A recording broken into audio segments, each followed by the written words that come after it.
आइए दोस्तों, तो हमारा जो इनकॉर्पोरेशन वाला सेगमेंट था एलएलपी एक्ट का वो हमने सक्सेसफुली कंप्लीट कर लिया। नाउ जो आपका अगला सेगमेंट आता है वो आएगा जो बात करेगा पार्टनर्स और उनके रिलेशन के बारे में।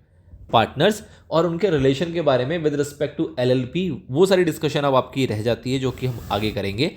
सबसे पहला सेक्शन आता है सेक्शन नंबर 22 जो कि बात करता है eligibility to be a partners, मतलब कि पार्टनर्स की क्या एलिजिबिलिटी है। तो बेसिकली पार्टनर शुरू कहाँ से होगा किसी भी एलएलपी के अंदर, पार्टनर की शुरुआत कहाँ से होगी। तो आपने इनकॉर्पोरेशन के अंदर पढ़ा कि इनकॉर्पोरेशन डॉक्यूमेंट के अंदर दो या दो से अधिक व्यक्ति को अपना जो नाम है वो सब्सक्राइब करवाना पड़ता है। अब जो ये व्यक्ति अपने नाम को सब्सक्राइब करवा रहे हैं ये लोग कौन है? यही लोग तो पार्टनर हैं जो इनकॉर्पोरेशन करने जा रहे हैं, अपने नाम को सब्सक्राइब करा रहे हैं। और इन्हीं में से एक बंदा जो है वो फाइलिंग भी करता है। फाइलिंग का मतलब कि साइन करके डॉक्यूमेंट को सबमिट भी करता है। तो वो जो व्यक्ति है वो कौन है? पड़ोसी थोड़े ही है, वो हमारा कौन है? वो है हमारा पार्टनर। नाउ वो पार्टनर हुआ, उसके बाद जब हमने एग्रीमेंट बनाया तो हो सकता है कि उन व्यक्तियों के अलावा हम और किसी व्यक्ति को भी पार्टनर में प्लस या माइनस करना चाहें, मतलब कुछ मॉडिफिकेशन करना चाहें। तो उसके बाद हम ये कह सकते हैं कि इनकॉर्पोरेशन के टाइम पर जिसने सब्सक्राइब किया वो हमारा पार्टनर है। एंड देयर आफ्टर जो हमारे एलएलपी एग्रीमेंट के अंदर हमने जिस भी व्यक्ति को एज अ पार्टनर नॉमिनेट किया या मेंशन किया वो व्यक्ति हमारा क्या कहलाएगा? पार्टनर कहलाएगा। तो मोटे मोटे तौर पे दो ही बातें रह जाती हैं। इनकॉर्पोरेशन टाइम की बात करें तो जो लोग सब्सक्राइब करते हैं वो, एंड उसके बाद किसी भी टाइम की बात करें तो जो आपके एग्रीमेंट में लिखा होगा वो दो लोग जो होंगे, मतलब दो वैरायटी के लोग जो होंगे वो हमारे क्या कहलाएंगे? पार्टनर कहलाएंगे। ठीक है सर, तो देखते हैं फटाफट से। On the incorporation of a LLP the persons who subscribed their names to the incorporation document shall be its partners and any other person, और भी कोई हो सकता है, may become a partner of the LLP by or in accordance with the LLP agreement। LLP agreement के सहारे और भी कोई व्यक्ति जो है वो हमारा LLP का पार्टनर हो सकता है। चलिए जी, नेक्स्ट सेक्शन आता है सेक्शन नंबर 23 जो बात करता है रिलेशनशिप ऑफ पार्टनर्स। पार्टनर्स के रिलेशनशिप किस तरीके से होते हैं।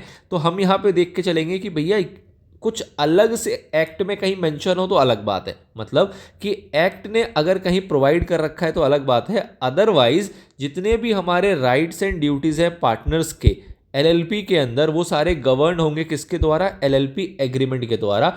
चाहे वो बिटवीन दी पार्टनर्स की बात करें, चाहे वो between the LLP and it's partners की बात करें। जैसे कि हमने पहले भी देखा था कि मान लीजिए ये आपकी फर्म है और इसके अंदर अगर ये आपके दो पार्टनर हैं तो चाहे हम इन दोनों के रिलेशनशिप की बात करें वो भी कहाँ से गवर्न होगा? एलएलपी एग्रीमेंट की। और चाहे हम इस एलएलपी के और इसके पार्टनर की बात करें, इनका भी रिलेशनशिप है वो कैसे गवर्न होगा? एलएलपी एग्रीमेंट के द्वारा। तो किसी भी टाइप से राइट्स एंड ड्यूटीज की अगर बात की जा रही है या किसी और प्रोविजन की बात की जाएगी in relation to the partners and the LLP, तो वो गवर्न किससे होगा? वो आपका एलएलपी एग्रीमेंट में जिस तरीके से बातें मेंशन होंगी उस अकॉर्डिंग ये गवर्न किया जाएगा। अब एलएलपी एग्रीमेंट क्या है? बेसिकली एलएलपी एग्रीमेंट वो एग्रीमेंट है जो कि इनकॉर्पोरेशन के, आपने देखा था कितने दिन के अंदर अंदर, 30 डेज के अंदर अंदर आपको क्या करना पड़ता है? रजिस्ट्रार को फाइल करना पड़ता है, मतलब बताना पड़ता है कि दिस इज द एग्रीमेंट जिसके द्वारा हमारा एलएलपी जो है वो गवर्न होने जा रहा है। और in case of any changes, अगर एलएलपी एग्रीमेंट में आप किसी प्रकार का कोई चेंज करते हो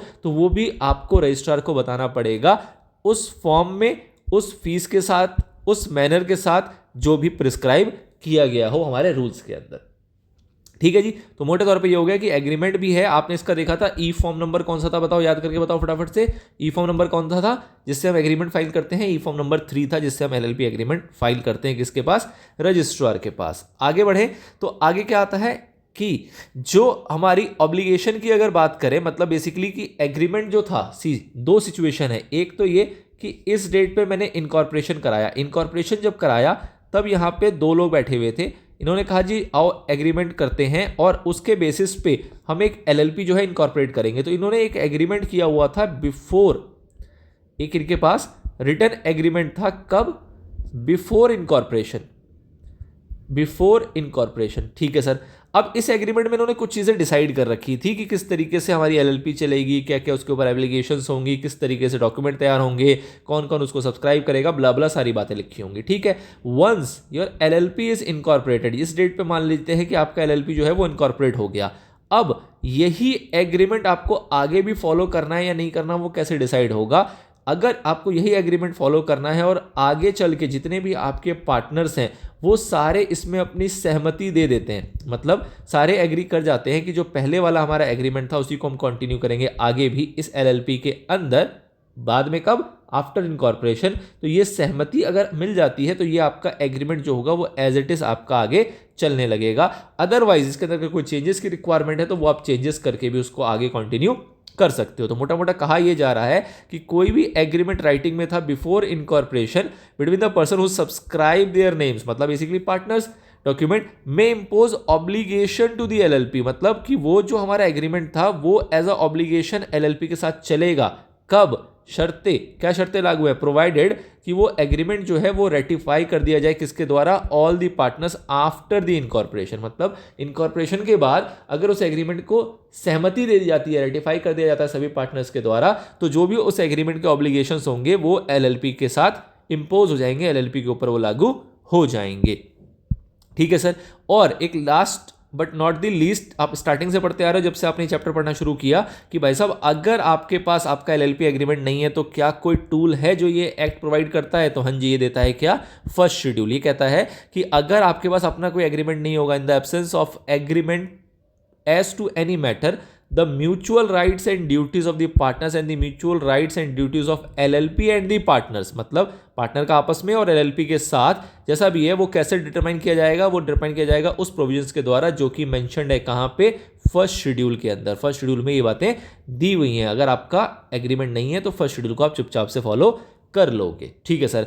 नाउ नेक्स्ट सेक्शन आता है आपका सेसेशन ऑफ पार्टनरशिप इंटरेस्ट, मतलब कि कब आपका जो पार्टनरशिप है, मतलब जिस पार्टनर की जो भूमिका है वो उस फॉर्म से अलग कर दी जाती है, उसको बाहर का मान लिया जाता है, या ऐसे कह लो कि जो पार्टनर है वो पराया हो जाता है, वो पार्टनरशिप फॉर्म छोड़ के चला जाता है। ऐसा कब होता है, उस सिचुएशन को डिस्क्राइब किया गया, उस सिचुएशन के प्रोविजंस बताए गए हैं सेक्शन नंबर 24 के अंदर। तो क्या कहा जा रहा है कि अगर किसी एग्रीमेंट में लिखा था कि इस डेट से ये व्यक्ति हमारा पार्टनर नहीं रहेगा, सपोज करते हैं 1 2 3 4 पार्टनर हैं आपके ए बी सी और डी, ठीक है, उसमें डेट लिखी हुई थी कि भैया with effect from 31 March late से 2027 जो मिस्टर बी है वो पार्टनर नहीं रहेगा। तो एग्रीमेंट की बात होगी, जिस दिन ये डेट आ जाएगी उस डेट के बाद से वो हमारा पार्टनर नहीं कहलाएगा। और अगर ऐसा कोई एग्रीमेंट नहीं है, अगर ऐसी कोई एग्रीमेंट नहीं है, उसमें ऐसी कोई चर्चाएं नहीं लिखी हुई है, तो कोई व्यक्ति अगर खुद से चाहे, जैसे सपोज मिस्टर बी अगर खुद से चाहे तो वो क्या बाहर हो सकता है पार्टनर की भूमिका से,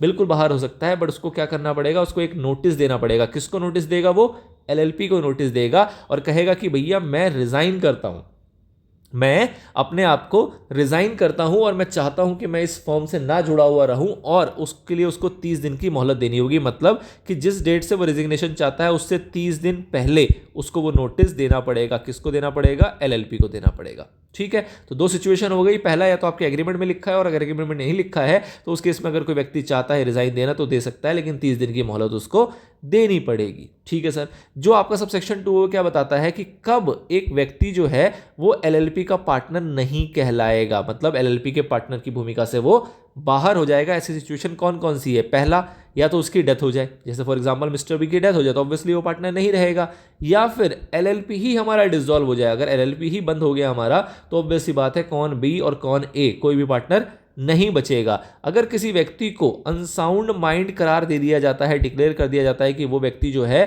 उसकी मानसिक हालत जो है वो ठीक नहीं है, किसके द्वारा, कॉम्पिटेंट कोर्ट के द्वारा, तो उस केस में वो हमारा पार्टनर नहीं रहेगा। और उसके बाद आपकी बात आती है कि अगर किसी को एडजर्ज कर दिया जाता है एज अ इंसॉल्वेंट या फिर डिक्लेयर कर दिया जाता है एज अ इंसॉल्वेंट, तो उस केस में भी वो हमारा, बेसिकली आपने देखा था ना कि पार्टनर होने के लिए क्या जरूरी है, तो इंडिविजुअल होना चाहिए, और इंडिविजुअल के अंदर आपकी कुछ कॉम्पिटेंसी दी हुई थी कि इन सूरत में ये लोग जो है वो हमारे पार्टनर नहीं हो सकते। तो उन्हीं की बात कर रहा है कि अगर ऐसी कोई सिचुएशन आ गई कि अनसाउंड माइंड हो गया या इंसॉल्वेंट करार दे दिया गया या फिर इंसॉल्वेंसी का केस उसके ऊपर एजुकेट हो गया और एप्लीकेशन अभी पेंडिंग है, तो उन सिचुएशन में वो व्यक्ति हमारा पार्टनर नहीं बन सकता, और मान लिया जाएगा अगर पहले से पार्टनर था तो वो अब पार्टनर नहीं रहा। ठीक है सर। अब अगर कोई व्यक्ति हमारा पार्टनर नहीं रहता है तो उसको हम क्या नाम देते हैं, उसको हम बोलते हैं फॉर्मर पार्टनर। बहुत ही सिंपल अंग्रेजी है कि कोई पार्टनर था लेकिन अब हमारा पार्टनर नहीं है तो उसको हम क्या नाम देंगे, पूर्व पार्टनर, बेसिकली फॉर्मर पार्टनर है। लेकिन अब यहां पे क्या खास क्लॉज बता रहा है ये आपका, ये कह रहा है कि भाई साहब ऐसा है कि सपोज करो ये एक आपका फर्म है, ठीक है, इसके साथ ये एक व्यक्ति डील करता था, ठीक है, ये एक व्यक्ति जो है इसका नाम है मिस्टर जेड। ये मिस्टर जेड जो है ये इसके साथ डील किया करता था, और ये एक्चुअल में जब इसके साथ डील करता था तो वो डील फर्म से तो करेगा नहीं, किसी ना किसी पार्टनर से ही करता होगा। तो इस फर्म के बिहाफ पे एक पार्टनर हुआ करता था मिस्टर ए, वो उस मिस्टर ए के साथ डील करता था। ठीक है सर। अब हुआ ये कि मिस्टर ए ने कर दिया रिजाइन। अब मिस्टर ए ने रिजाइन कर दिया, ये बात जेड को तो पता नहीं है। अब ये बंदा रिजाइन करके चला गया, इसको तो पता नहीं है। अब इसने मिस्टर ए से जो भी डील की थी उसी डील को कंटिन्यू करते हुए, सपोज ये अपनी जो ट्रांजैक्शन है उसको कंटिन्यू रख रहा है एलएलपी फर्म के साथ, ये मानते हुए कि मिस्टर ए जो है वो अभी भी पार्टनर है। तो इस सिचुएशन में अगर कोई डिस्प्यूट होता है या कोई लायबिलिटी अगर अराइज होती है तो क्या मिस्टर ए रिस्पॉन्सिबल माना जाएगा? आप कहोगे भाई साहब वो तो रिजाइन करके चला गया। बात ठीक है कि वो रिजाइन करके चला गया, लेकिन इस रेजिग्नेशन की सूचना भी देनी पड़ेगी आपको। किस किस को देनी पड़ती है? दो लोगों को। एक, अगर कोई ऐसा बंदा ट्रांजैक्शन आपके साथ कर रहा है तो उसको सूचना दे दो। मतलब कि अगर मिस्टर जेड को ये बता दिया जाए कि भाई साहब ए जो था ना वो अब हमारा पार्टनर नहीं रहा, आपको ट्रांजैक्शन करना है तो करो, अदरवाइज मत करो। ये अगर इन्फॉर्मेशन जेड के पास है और फिर भी वो ट्रांजैक्शन करता है तो उस केस में मिस्टर ए की कोई रिस्पॉन्सिबिलिटी नहीं रह जाती, नंबर 1।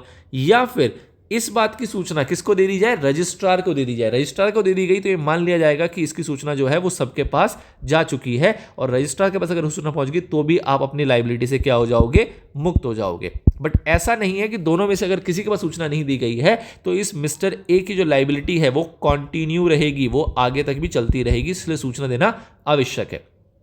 ठीक है सर।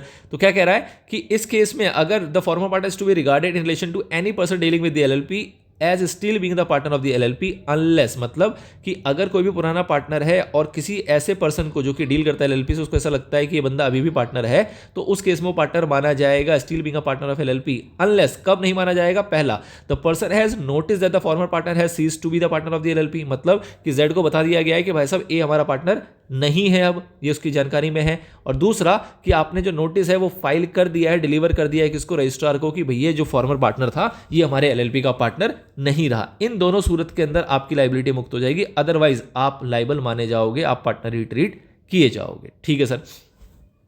नाउ नेक्स्ट आपका जो सबसेक्शन आता है वो क्या कह रहा है? The cessation of a partner from the LLP does not by itself discharge the partner from the any obligation to the LLP और टू द अदर पार्टनर्स और to any person which he has incurred while being an partner. मतलब कि भाई साहब ये आपका partnership का tenure था, आपने इस डेट पे रिजाइन कर दिया, आप बाहर चले गए, लेकिन आप बाहर चले तो गए हो, आप मिस्टर ए हो और आप बाहर आ तो गए हो, लेकिन अगर इस पीरियड का कोई भी बवाल निकल के आता है, मतलब इस पीरियड की अगर कोई भी लायबिलिटी अराइज होती है जब आप पार्टनर थे, तो आपको पकड़ लिया जाएगा। ऐसा नहीं है कि आप मुक्त हो गए, आपने रिजाइन कर दिया, दैट इज फाइन, बट जिस पीरियड में आप पार्टनर थे उस पीरियड की अगर कोई रिस्पॉन्सिबिलिटी या कोई ऑब्लिगेशन अराइज होती है तो वो आपको भी बियर करनी पड़ेगी, क्योंकि उस पीरियड में आप पार्टनर हुआ करते थे। ठीक है जी, बिल्कुल सही बात है। उसके बाद क्या कह रहा है कि भैया या तो एलएलपी आपके एग्रीमेंट के अंदर कुछ अलग खासियत बात लिखी हो तो अलग बात है, अदरवाइज इन जनरल क्या होगा कि भाई साहब जब कोई बंदा रिजाइन करके जाएगा तो जनरल आपके टर्म्स में क्या देखा जाएगा कि वो जो पैसा लाया था, जो वो कंट्रीब्यूशन लेके आया था, वो कहेगा भाई साहब वो दे दो मेरे को, अब मैं जा रहा हूं तो मेरे को जो मैं कंट्रीब्यूशन लाया था, जो मैंने पैसा लगाया था, वो पैसा तो वापस कर दो, नंबर 1। नंबर 2, अगर मैंने कोई प्रॉफिट हमने एक्यूमुलेट किया हुआ है, अगर कोई एक्यूमुलेटेड प्रॉफिट है तो उसमें जो मेरा हिस्सा होता है, क्योंकि मैं पार्टनर था तो जो मेरा हिस्सा है वो मेरे को हिस्सा दे दो मेरा, कम से कम अपना पैसा तो लेके जाएगा ना, अनलेस अदरवाइज कुछ आपके एग्रीमेंट में प्रोवाइडेड है। मतलब कि आपके एग्रीमेंट में सपोज ऐसा लिखा हुआ था कि अगर कोई भी बंदा पार्टनरशिप से रिजाइन करके जाएगा तो उसको कोई भी पैसा नहीं मिलेगा, या फिर अगर कोई भी बंदा 5 साल से पहले रिजाइन करके जाएगा तो उसको कोई भी पैसा नहीं मिलेगा, और वो 3 साल के बाद रिजाइन करके जा रहा है तो उस केस में आप उसको कोई पैसा नहीं दोगे। ये तो हो गया special condition. But in general अगर हम बात करें तो ऑब्वियस सी बात है, जो फॉर्मर पार्टनर है वो इंटाइटल है किन किन चीज़ों के लिए? कैपिटल कॉन्ट्रीब्यूशन, जो भी उसने कैपिटल कंट्रीब्यूशन लगाया था उस एलएलपी के अंदर वो लेने के लिए वो एलिजिबल है। और दूसरा कि accumulated profit after deducting the accumulated losses, मतलब नेट एक्यूमुलेटेड प्रॉफिट अगर कुछ है तो उसमें उसका शेयर जितना बनता है वो शेयर उसको मिलना चाहिए। वो दोनों चीज़ों के लिए वो इंटाइटल्ड है। ठीक है सर। उसके बाद एक और चीज़ ध्यान की बात क्या है यहाँ पे कि जो ये इंटाइटलमेंट है ये किसको मिलेगी? मतलब ये जो आपको कैपिटल कंट्रीब्यूशन या प्रॉफिट की बात हो रहा है ये किसको मिलेगा? तो 2 सिचुएशन है यहाँ पे। एक सिचुएशन कि जो बंदा हमारा रिजाइन करके जा रहा है उसी को मिलेगा, बट इन केस अगर उसकी डेथ हो गई है तब किसको मिलेगा? भाई कैपिटल कंट्रीब्यूशन या प्रॉफिट का शेयर तो किसी और को भी मिलेगा ना, लेकिन अगर उसकी डेथ हो गई तो किसको मिलेगा उसकी? तो डेथ के केस में हम कहते हैं कि किसको मिलेगा? उसके लीगल रिप्रेजेंटेटिव को मिलेगा। किसको मिलेगा? उसके लीगल रिप्रेजेंटेटिव को मिलेगा। तो आपको ये ध्यान रखना है कि अगर मिस्टर ए है वो खुद या फिर उसका कोई भी रिप्रेजेंटेटिव, अगर वो खुद जीवित है तो ऑब्वियसली बात है खुद ही कंट्रीब्यूशन खुद ही प्रॉफिट मांगेगा, और नहीं है तो उसका रिप्रेजेंटेटिव मानेगा, उसको वो मिलेगा, उसके लिए वो इंटाइटल है। साथ ही में ये भी कहा जा रहा है कि या तो ये फॉर्मर पार्टनर हो या फिर कोई और व्यक्ति जो इंटाइटल्ड है उसका शेयर लेने के लिए इन केस ऑफ डेथ या इंसॉल्वेंसी। मतलब अगर डेथ हो गई तो इसका रिप्रेजेंटेटिव होगा, अगर इंसॉल्वेंसी हो गई है तो इसका लिक्विडेटर होगा, जो भी इसका लिक्विडेटर होगा वो उस पैसे को रिसीव करेगा। बट ध्यान ये देना है कि ना ही मिस्टर ए और ना ही वो व्यक्ति जो कि मिस्टर ए की जगह पे है इन केस ऑफ डेथ और इंसॉल्वेंसी, दोनों में से कोई भी व्यक्ति जो है वो बिजनेस में या बिजनेस के मैनेजमेंट में इंटरफेयर नहीं करेगा, किसी भी सूरत में उसकी दखल अंदाजी नहीं चलेगी। क्यों? क्योंकि वो वहां से जा चुका है। ठीक है, तो ये आपको बताता है कौन? सबसेक्शन 6, अ फॉर्मर पार्टनर और a person entitled to his share. Former partner खुद या फिर कोई और व्यक्ति जो इंटाइटल है उसके शेयर के लिए in consequence of D death और इंसॉल्वेंसी। डेथ के केस में उसका कोई फैमिली रिप्रेजेंटेटिव हो सकता है और इंसॉल्वेंसी के केस में उसका लिक्विडेटर होगा। Shall not have any right to interfere in the management of the LLP. LLP के मैनेजमेंट में बिजनेस एक्टिविटीज के अंदर कोई इंटरफेयर करने का उसके पास कोई अधिकार नहीं रह जाता है। नो डाउट कैपिटल कंट्रीब्यूशन और प्रॉफिट लेगा अपना शेयर, बट बिजनेस के अंदर इंटरफेयर नहीं कर सकता है। तो ये बातें आपको बता के चल रहा है कौन? ये बातें आपकी मेंशन थी section number 24, cessation of partnership interest. ठीक है जी, पार्टनरशिप इंटरेस्ट कब खत्म माना जाएगा और खत्म होने के कॉन्सिक्वेंस क्या क्या होंगे, क्या क्या चीज़ के लिए एलिजिबल है और क्या चीज़ें वो कर सकता है, क्या चीज़ें वो नहीं कर सकता। एक यहाँ पे इंपॉर्टेंट टर्म था, वो ऑल्दो आपको आगे पढ़ने को मिलेगा कि भाई साहब इस सिचुएशन में, इस वाले क्लॉज के अंदर हमने देखा कि जो व्यक्ति है उसको पता होना चाहिए कि ये बंदा पार्टनर नहीं है तो उसके इसमें उसकी लाइबिलिटी फ्री हो जाएगी, या फिर जो इन्फॉर्मेशन है वो रजिस्ट्रार तक गई हो। अब रजिस्ट्रार तक जो ये फाइलिंग है ना, इन्फॉर्मेशन जो है ये कौन देगा? ये जनरली एलएलपी देता है। ये जनरली कौन देता है? एलएलपी। अगर कोई बंदा छोड़ के चला गया तो एलएलपी की जिम्मेदारी है कि वो फाइलिंग करे और रजिस्ट्रार को बताए कि ये जो व्यक्ति है अब हमारा पार्टनर नहीं रहा, उसकी information they they. But LLP ने खुंदक खाया हुआ है मिस्टर ए से। एलएलपी कहता जी मैं तो नहीं बताता, जो छोड़ के गया वो जाने, उसका काम जाने, मैं नहीं बताऊंगा तो ऑब्वियसली बात है ये बंदा लायबल रहेगा। मैं नहीं बताऊंगा तो एलएलपी का तो कोई फायदा नहीं है, बट अगर वो नहीं बताएगा तो मिस्टर ए का नुकसान हो जाएगा। मिस्टर ए बंदा लायबल रहेगा जब तक कि ये फाइलिंग नहीं हो जाती। और मिस्टर ए को ऐसा शक है, अगर मिस्टर ए को लगता है कि उसकी जो पुरानी फर्म है वो ऐसा उसके साथ कर सकती है, तो उस केस में मिस्टर ए के पास भी ऑप्शन है। क्या ऑप्शन है? कि ये खुद जाके फाइलिंग कर दे, खुद जाके किसको बता दे? आरओसी को बता दे कि साहब मैंने तो यहां से रिजाइन कर दिया है। उस केस में आरओसी क्या करेगी? आरओसी क्रॉस कंफर्म करेगी किसके साथ? एलएलपी के साथ, कि ये ऐसा ऐसा बता रहा है, ये बंदा ऐसा ऐसा बता रहा है कि छोड़ के जा चुका है, क्या ये बात सच है? अगर एलएलपी ने कंफर्म कर दिया तो भी उसको वहां से बाहर कर दिया जाएगा रिकॉर्ड से, और अगर एलएलपी ने कंफर्म नहीं किया तो भी एक सुटेबल टाइम पीरियड के बाद मिस्टर ए को फ्री कर दिया जाएगा, उसके मतलब आरओसी के रिकॉर्ड से उसको बाहर कर दिया जाएगा। ठीक है, तो ये सारे प्रोविजन भी है, हम आगे देखेंगे, बट फिलहाल हमारे सेक्शन नंबर 24 में इतनी जानकारी थी। आई होप आपको जो इसके प्रोविजंस थे वो अच्छे से क्लियर हो गए होंगे।